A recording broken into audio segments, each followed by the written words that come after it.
धुळे जिल्ह्यामध्ये आठवड्याभरामध्ये दुसऱ्यांदा झालेल्या गारपीट आणि वादळी पावसामुळे शेतकऱ्यांचं प्रचंड प्रमाणात नुकसान झालेलं आहे।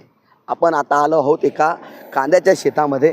या कांद्याचा अक्षरशः मातीमोल हा कांदा झालेला आपल्याला दिसून येतोय, कारण या कांद्याला जी काही गारपीट बसलेली आहे, गारपीटीमुळे पूर्ण मातीमोल हा कांदा झालेला आहे आणि आता हा कांदा या जमिनीतच सडणार आहे। त्यामुळे लाखो रुपयाचं नुकसान या भागातल्या शेतकऱ्यांचं झालेलं आहे। विशेष म्हणजे धुळे जिल्ह्यातील साक्री आणि त्याचबरोबर धुळे तालुक्यातील शेतकऱ्यांना याचा मोठा फटका बसला आहे। गेल्या आठवड्यात झालेल्या पावसामुळे चारही तालुक्यांना फटका बसला होता, मात्र यंदा या ठिकाणी दोनच तालुक्यामध्ये तब्बल 8,000 हेक्टरवर शेतकऱ्यांचं नुकसान झालेलं आहे। त्यामध्ये प्रामुख्याने कांदा असेल, मका असेल, गहू असेल किंवा हरभरा असेल, त्याचबरोबर फळपिकं असतील, याचं प्रचंड प्रमाणात नुकसान झालेलं आहे।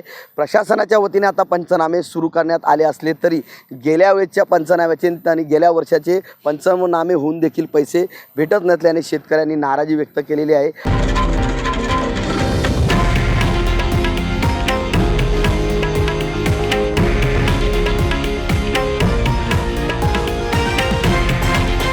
हे आहे देशातील नंबर 1 न्यूज नेटवर्क आणि आपण पाहत आहात TV9 मराठी, एकमेव।